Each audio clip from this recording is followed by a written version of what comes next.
Bueno amigos, continúan moviéndose las fichas. Hoy es 16 de octubre de 2024 y la situación sigue con esa tónica de tensión extrema.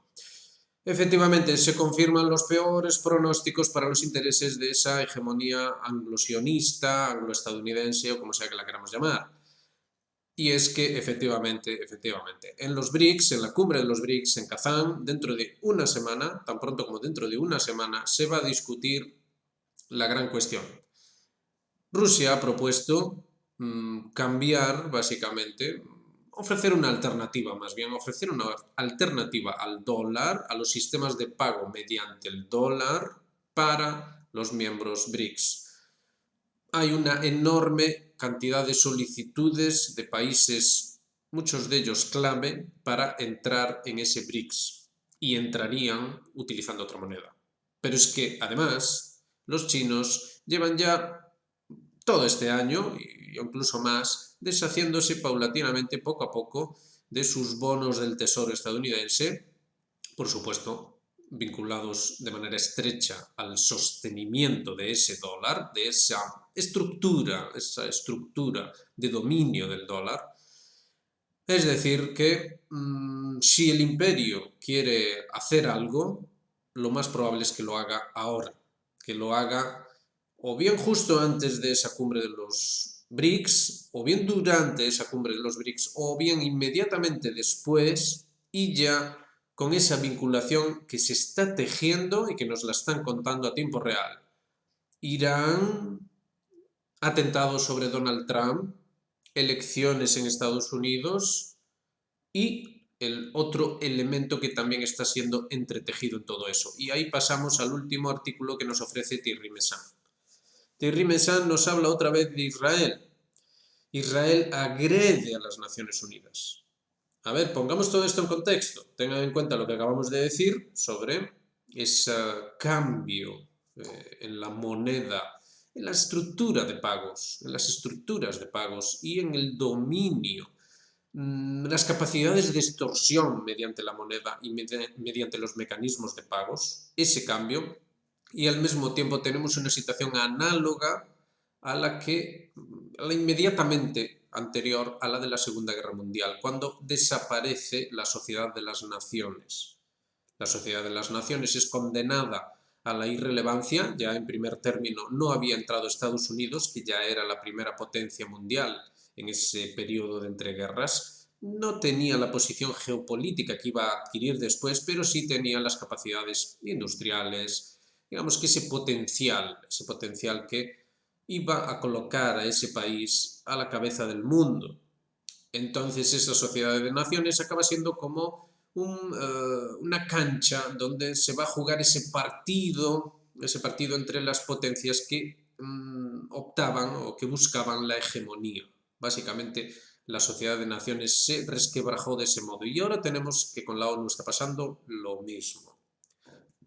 Es diferente, obviamente no es lo mismo la realidad histórica del periodo de entreguerras que la realidad histórica que estamos viviendo ahora, desde luego que es diferente, pero hay una analogía clara. La ONU se está resquebrajando.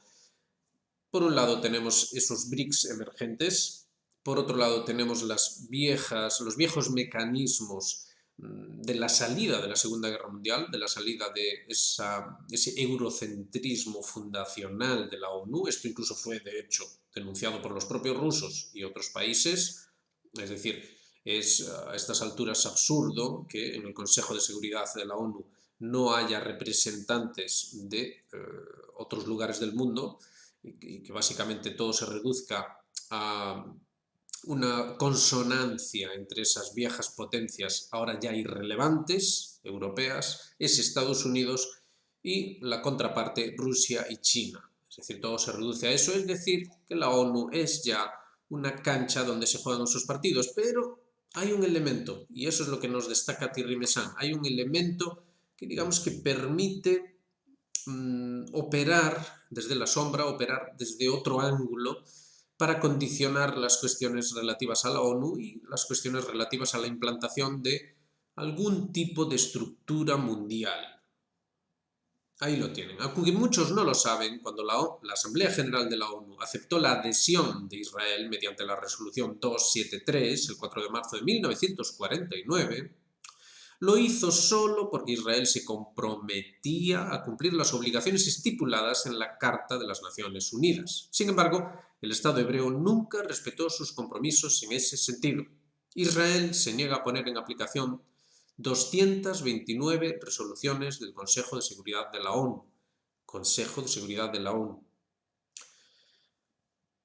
Y de la Asamblea General, como la que acabamos de tener en septiembre, en la que Netanyahu presentó sus dos mapas. De esto hablamos en los vídeos de ayer, véanlos, porque ayer hemos podido hacer una miscelánea complementaria al análisis que es necesario ahora mismo. Su gobierno acaba de declarar organización terrorista a una agencia de la ONU, la UNRWA. El representante de Israel en la ONU ha llamado a destruir la sede de las Naciones Unidas en Nueva York. Ocurren tantas cosas que esto ya queda solapado, pero es verdad, esto ocurrió. El representante israelí llamó a destruir la sede de las Naciones Unidas en Nueva York. El gobierno israelí ha declarado al secretario general de la ONU persona non grata. Y ahora en Líbano, el ejército de Israel acaba de atacar a los cascos azules de la ONU en 4 ocasiones diferentes. Alega Netanyahu, que los libaneses utilizan esos destacamentos de cascos azules como escudos humanos. Esto es gracioso como mínimo. Gracioso que lo diga Netanyahu, vaya. La realidad, ya lo explicamos en vídeos anteriores, es justo la opuesta. Fueron los libaneses, Hezbollah concretamente, los que acusaron a los israelíes de utilizar a los cascos azules, las posiciones de los cascos azules, para colocar sus propios tanques y atacar desde ahí. Es decir, buscando un fuego desde Hezbollah que pudiese causar daños a ese destacamento de cascos azules y culpar a Hezbollah de ese terrorismo y todas estas cuestiones dialécticas de control del discurso que aplica ese Estado de Israel y su gran sostenedor, Estados Unidos, y toda la panoplia de medios masivos occidentales. Esta es la situación. Lean el artículo completo porque se hace todo un repaso histórico de Israel en la ONU, con respecto a la ONU, los diferentes procesos y su interrelación con la ONU. Se destaca en 1970 como el que después sería presidente israelí rompe esas resoluciones que se niegan a respetar, las rompe precisamente. Entonces no respetan absolutamente nada. Y esto debería ser muy, muy llamativo. Insistimos, hay aquí una analogía más que interesante, más que llamativa para el análisis con la Sociedad de las Naciones y cómo fue instrumentada desde diferentes puntos de vista también, desde diferentes ángulos, para, digamos, conducir a una necesaria, mejor, inevitable confrontación mundial. Y ahora estamos otra vez en lo mismo, exactamente en lo mismo. Unido a esto, tenemos la apreciación que hace Martianov. Nos habla aquí de, bueno, todo lo que está ocurriendo en torno al conflicto ucraniano y nos destaca este detalle muy, muy llamativo dentro de ese contexto general. Y es que los rusos, el Banco Ruso, está viendo un crecimiento exponencial del uso del rublo en transacciones con otros países. Esto dentro del contexto que ya acabamos de decir, de esa propuesta que los propios rusos acaban de hacer para llevar a cabo ya en Kazán, la semana que viene, tan pronto como dentro de una semana. Una propuesta que por lo demás, ya de antemano, tiene el visto bueno de China, nada más y nada menos. Ya solo eso es un jaque en toda regla a esa hegemonía occidental. Esto ya es serio. Esto es aquello que se suponía que los genios, estos genios que abundan dentro del mundo del análisis geopolítico, decían que jamás iba a ocurrir, o que como mucho ocurriría dentro de 70 años, o quizá dentro de 100, porque a nadie le interesa deshacerse del dólar, decían. Todos quieren continuar con el dólar. Bueno, no es cierto, y lo estamos viendo. Lo estamos viendo, el rublo Fíjense que una de las propuestas que había hecho Rusia es una canasta de diferentes divisas, pero no del dólar, que estarían reguladas, ahí estaría el quid de la cuestión, reguladas precisamente dentro del marco de ese BRICS, dentro del marco de un nuevo Bretton Woods, para poder entendernos, vaya, un nuevo orden monetario, financiero, global, pretendidamente global al menos. Recordemos que los diplomáticos rusos son muy claros al respecto, no excluyen a nadie, no excluyen a nadie y de hecho ellos interpretan que los estados occidentales se autoexcluyen, pero que son sus élites y no sus pueblos los que se autoexcluyen. Todo esto es de la máxima importancia y se encuadra también dentro de otro marco diferente de análisis que también hay que tener en cuenta. Fíjense que aquí se nos presenta un artículo bien interesante dentro del blog de Larry Johnson, pero escrito por otro autor, en el que se habla de esto que también está en el debate dentro del análisis geopolítico, que ¿quién es el que realmente tiene la batuta? ¿Quién es el que tiene la sartén por el mango, como se suele decir en España? ¿Estados Unidos o Israel? Es decir, ¿es el sionismo israelí el que domina la situación o es realmente Estados Unidos el que domina la situación y utiliza a Israel como un proxy, un apoderado, lo mismo que utilizó Ucrania, ahora utiliza a Israel para conseguir su auténtico objetivo, la destrucción de Irán? Recordemos hace unos días cómo presentábamos esas 5 fases. Esas 5 fases, una de ellas era la destrucción de Irán. Es decir, primero, idealmente, se conseguiría la caída del gobierno ruso, es decir, los rusos se avendrían a aceptar la hegemonía imperial y después, acto seguido, sería destruido Irán. Esto forma parte de esas 5 fases de transformación del mundo, digamos, de cambiarlo todo para que nada cambie, por así decir. Y es, bueno, lo que forma parte de toda esa enorme cantidad de información que llega a través de esos think tanks y de todos estos análisis que de primeras parecen un disparate absurdo, que no viene a cuento de nada, pero que después vemos, algunos con asombro, otros no tanto, cómo se lleva a cabo, ocurre, y de repente aparecen los eventos, aparecen las noticias y ¡oh! Vaya, pues resulta que no era una elucubración sin sentido, sino que realmente era un plan, una hoja de ruta, una auténtica hoja de ruta.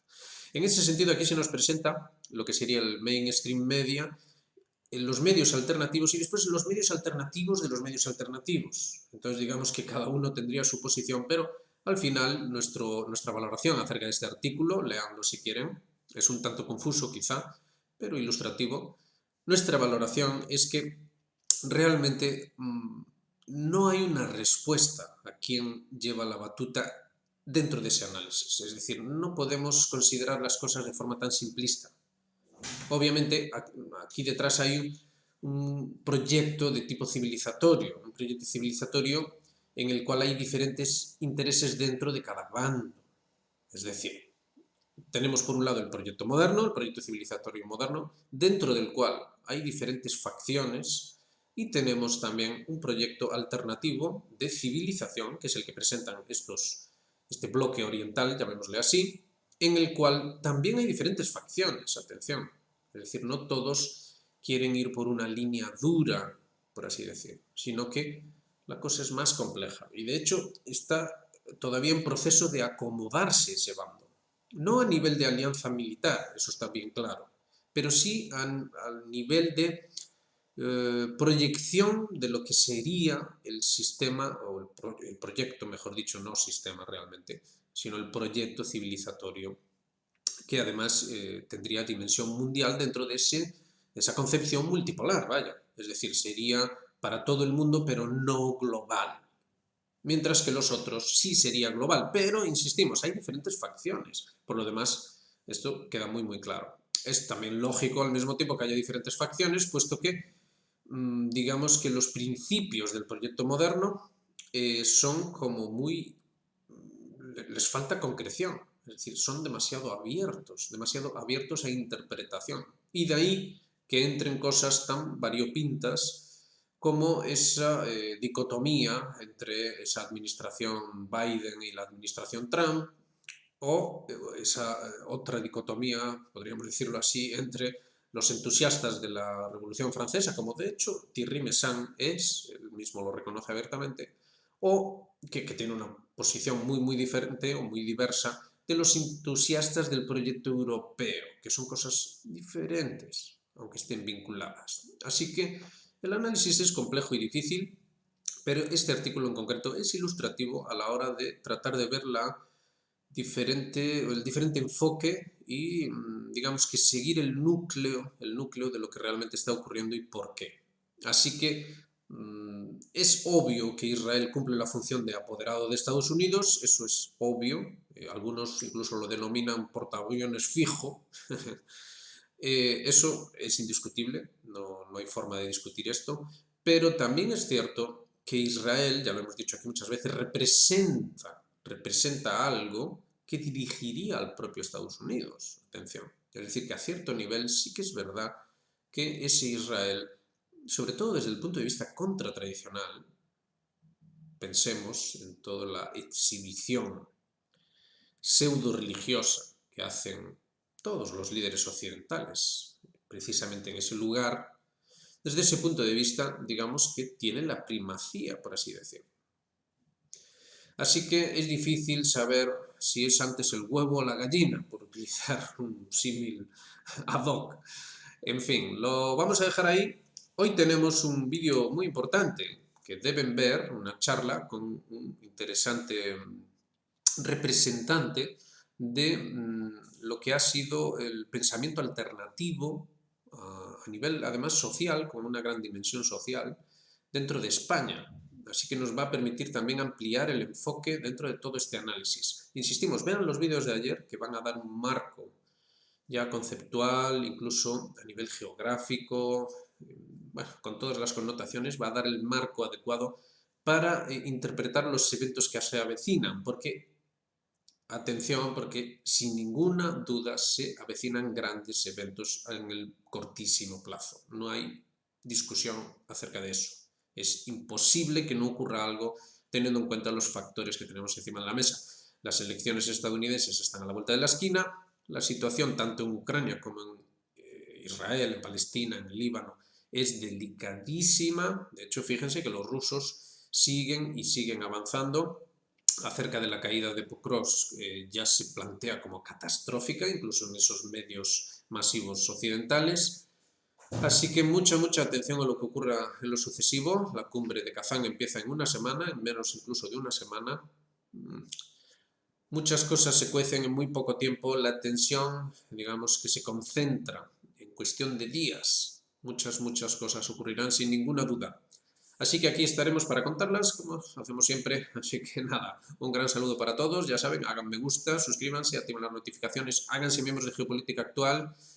Pueden hacer también un super thanks. Cualquier ayuda es bienvenida. Gracias ya por adelantado. Y aquí estamos, nos vemos en la próxima. Hoy mismo, en cuestión de horas, nos vemos otra vez aquí entrevistando a este señor Mora que nos va a dar una perspectiva muy interesante, complementaria a todo esto y nos va a permitir entender un poquito más. Así que venga, hasta la próxima.